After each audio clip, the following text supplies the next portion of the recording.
Bonjour à vous, je suis Hélène Adjavrin, votre professeure d'allemand au cours de cette année 2022-2023.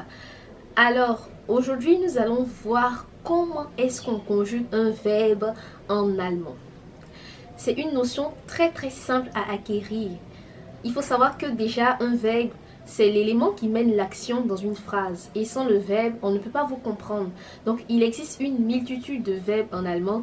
Et la particularité avec l'allemand, c'est qu'il n'existe seulement qu'un seul groupe de verbes. À la différence avec le français, où il y a trois groupes de verbes. Alors, déjà, tous les verbes en allemand se terminent par EN. Déjà, ça, c'est une facilité qu'on a. Et pour pouvoir conjuguer les verbes, on a naturellement besoin de sujets. Donc les sujets en allemand, il y en a également 6 comme en français. Donc on a déjà cet avantage là d'avoir une familiarité avec le nombre de sujets. Donc déjà on a le pronom personnel je qui se dit ich. Le pronom personnel tu, du. Le pronom personnel il, c'est er. Le pronom personnel elle, c'est sie. Et en allemand, il y a une particularité, il faut noter qu'il y a les pronoms neutres qui existent, qui est es. Aussi, allons vers le pluriel. Le premier pronom personnel sujet au pluriel qui est nous, en allemand se dit wir. Et le second qui est vous se dit ihr. Donc on garde quand même le sourire quand même, on avance dans la prononciation. Et ensuite le dernier pronom, on a il, elle au pluriel qui est sie.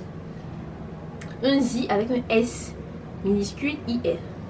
Également il y a un sie particulier en allemand qui s'écrit avec un S majuscule qui est celui-là un vouvoiement. Il est utilisé pour les personnes qui sont grandes, donc pour les professeurs, pour les responsables. Donc, déjà, on va faire un petit récapitulatif avec les pronoms. Donc, il y a ich, du, er, sie, es, wir, ihr, sie, oder sie. Voilà. Déjà, c'est très important à les noter parce que sans eux, vous ne saurez pas déjà amorcer la conjugaison. Donc, on va dans le vif du sujet de notre conjugaison. Déjà, on va voir les verbes. Donc, pour pouvoir conjuguer le verbe, il faut déjà déterminer la racine. Donc la racine se détermine à partir de quoi? Tout simplement en barrant la terminaison que je vous ai dit tout à l'heure qui est toujours EN en allemand. Donc on barre le EN et on a la racine. Et avec cette racine là, on ajoute des terminaisons au fur et à mesure des personnes qu'on a. Donc on a pour la première personne ich, le pronom, la terminaison qui vient avec c'est E, petit E. Ensuite, on a ES ou S. Ça dépend des verbes. Donc, on va voir ça tout à l'heure dans les exemples. Également, après cela, on a E. Et ensuite, à la première personne du pluriel, nous avons EN.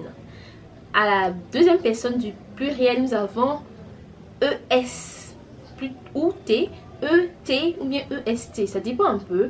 Et à la dernière personne, nous avons EN. Donc, je récapitule ici. Vous allez voir l'image qui s'affiche ici. Donc, avec tous les pronoms qui s'affichent. Voilà. Donc, on va prendre comme exemple le verbe trinken. Trinken qui veut dire boire. Donc, on va conjuguer le verbe trinken au présent de l'indicatif en allemand. Déjà, pour la conjugaison, nous avons ich trinke. Du trinkst. Sie, es trinkt. Wir trinken. Ihr trinkt. Sie oder sie trinken. Donc il faut faire très attention. Vous remarquez qu'ici, à la deuxième personne du singulier, nous avons eu à noter trinkst. Pourquoi? Parce qu'en allemand en général, le E, il s'utilise à quel moment? Le EST, voilà, il s'utilise au moment où vous avez comme à la radicale D et T. J'espère que cette notion vous a été très facile à comprendre. Donc en exercice, vous pouvez faire le verbe sprechen et également le verbe tragen.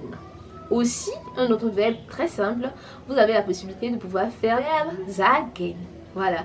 Donc on se retrouve pour une prochaine notion, pour une prochaine fois. Bye bye.